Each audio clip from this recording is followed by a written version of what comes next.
మామిడి సాగు చేసిన రైతులకి మరొకసారి బ్యాడ్ న్యూస్.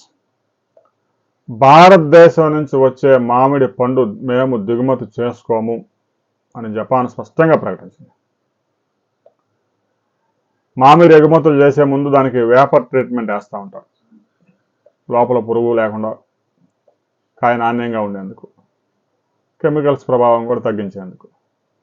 ఆ ట్రీట్మెంట్లో లోపాలు ఉన్నాయని చెప్పేసి జపాన్ ప్రభుత్వం గుర్తించింది. గతంలో కూడా 1996 నుంచి 2006 వరకు కూడా భారత మామిడిని జపాన్ నిషేధించింది. విపరీతంగా రసాయనాలు పిచికారి చేయడం, మామిడి కాయ పైన చూడటానికి అద్భుతంగా ఉన్న లోపలంతా పుచ్చిపోయి ఉండడం, ఈ కారణాలతో జపాన్ తిరస్కరించింది. ఆ తర్వాత రైతులు కాయలకి సంచులు కట్టే కార్యక్రమం చేయడం, ఉద్యాన శాఖ అధికారుల సూచనలతో చాలా జాగ్రత్తలు తీసుకొని ఎగుమతి చేసే మామిడిని డెవలప్ చేశారు. తాజాగా దాన్ని ఉత్తరప్రదేశ్లో ఆ ట్రీట్మెంట్ చేసే ప్లాంట్లో అనేక లోపాలు గుర్తించారు జపాన్ నుంచి వచ్చిన వారు.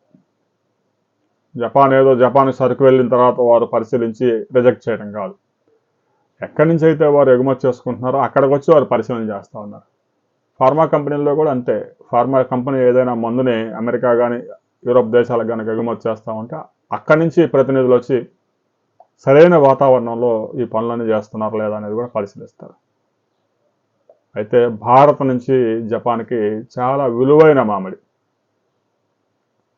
బంగినపల్లి మామిడి, సువర్ణరేఖ, అల్ఫాన్సో, హిమాయత్తు ఇలాంటి విలువైన ఎక్కువ రేటు ఉండే రుచికరమైన మామిడి జపాన్కి ప్రతి సంవత్సరం 14,000 టన్నులు ఎగుమతి అవుతూ ఉంది. అవన్నీ నిలిచిపోయే ప్రమాదం ఏర్పడింది. ఇప్పటికే మామిడి రైతుకి సరైన ధర లేక ఇబ్బందులు పడుతూ ఉన్నారు.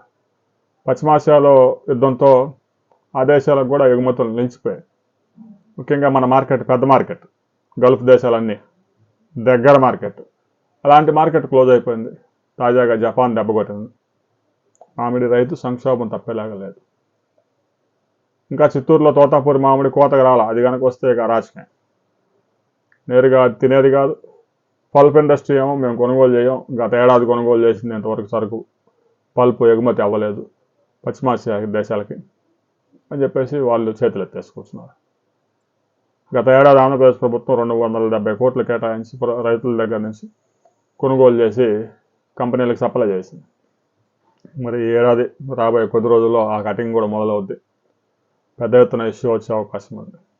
రైతు సోదరులు, ముఖ్యంగా మామిడి సాగు చేసిన రైతులు ఈ ఏడాది పరిస్థితులు ఎలా ఉన్నాయి, ధరలు ఎలా దక్కాయి అనే విషయం మీద ప్రతి రైతు కామెంట్ చేయండి.